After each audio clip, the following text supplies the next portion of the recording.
Hello बच्चों, चलिए प्रश्न पढ़ते हैं। एक इलेक्ट्रॉन वृत्ताकार लूप में तल में x से y की ओर चलता है। लूप में चार विकल्प दिए गए हैं। पहला है कोई धारा प्रवाहित नहीं होगी, दूसरा धारा दक्षिणावर्त होगी, तीसरा धारा वामावर्त होगी, चौथा धारा की दिशा बदलती होगी। तो आइए बच्चों, इस प्रश्न के आधार पर मुख्य अवधारणा की चर्चा करते हैं। देखिए बच्चों, फैराडे के नियम के अनुसार जब किसी कुंडली से बद्ध चुंबकीय फ्लक्स में परिवर्तन किया जाता है, ये चुंबकीय क्षेत्र है, परिवर्तित चुंबकीय क्षेत्र है, तो फ्लक्स में परिवर्तन होगा अगर चुंबकीय क्षेत्र बदल रहा है तो जब किसी कुंडली से बद्ध चुंबकीय फ्लक्स में परिवर्तन किया जाता है तो परिवर्तित चुंबकीय फ्लक्स विद्युत वाहक बल प्रेरित करता है। तो ये होता है E बराबर ऋणात्मक d phi by d t. ऋणात्मक चिन्ह लेंज के नियम के अनुसार दिया जाता है, जो कि सामान्यतः दिशा बताता है कि इसमें प्रेरित धारा की जो दिशा होगी वो किस प्रकार होगी, ये बताता है अपन को लेंज का नियम। अब देखिए यहां पर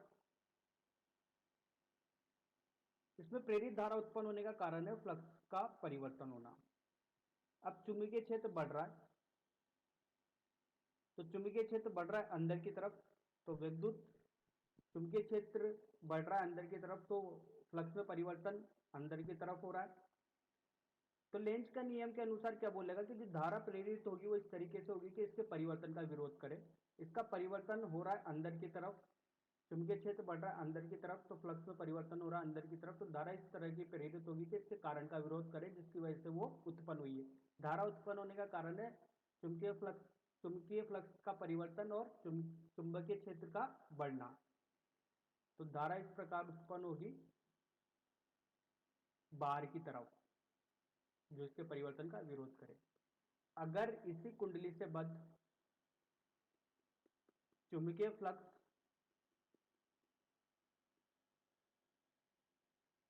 या चुंबकीय क्षेत्र घट रहा होता तो धारा अंदर की तरफ प्रेरित होती, इसको बढ़ाने का प्रेरित करती। आइए बच्चों, इसी मुख्य उदाहरण के आधार पर अपने प्रश्न को हल करते हैं। ये अपनी कुंडली है,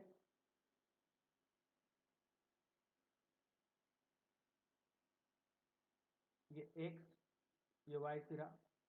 बोला गया एक इलेक्ट्रॉन वृत्ताकार लूप में चालक लूप के तल में x से y की ओर चलता है। इलेक्ट्रॉन चल रहा है x से y की ओर, तो धारा चलेगी y से x की ओर।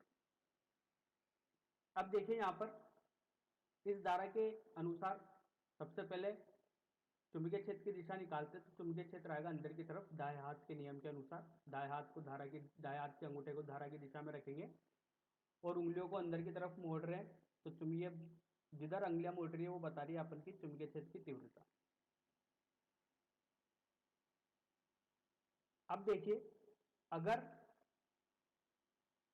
चुंबकीय क्षेत्र समानुपाती होता है धारा के, अगर चुंबकीय क्षेत्र बढ़ रहा है तो धारा भी बढ़ेगी, तो फ्लक्स भी बढ़ेगा।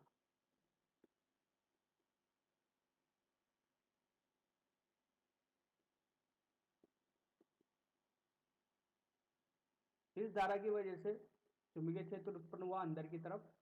अगर ये चुंबकीय क्षेत्र बढ़ रहा है तो धारा बढ़ेगी, और धारा बढ़ रहा है तो फ्लक्स बढ़ेगा। अब इसमें प्रेरित धारा इस प्रकार उत्पन्न होगी कि इसके कारण का विरोध करें लेंज के नियम के अनुसार।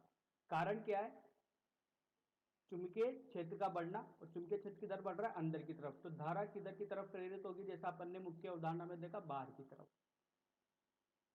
अपनी उंगलियों को इस प्रकार व्यवस्थित करें कि अंगूठा बाहर की ओर आए और उंगलियां धारा की दिशा बताएं।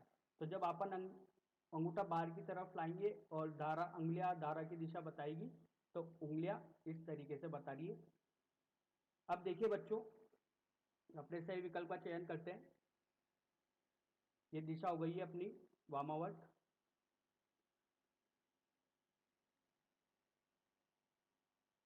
सविकल्प सही है, धारा वामावर्त होगी। ऐसा क्यों हुआ है, अपन ने समझा लेंस के नियम से।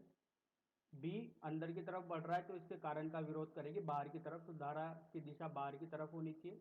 अंगूठा धारा दाएं हाथ का अंगूठा बाहर की तरफ लाना है, तो उंगलियों को अपन को वामावर्त दिशा में मोड़ना होगा। बच्चों आशा करता हूँ आपको यह समझ में आया होगा। धन्यवाद।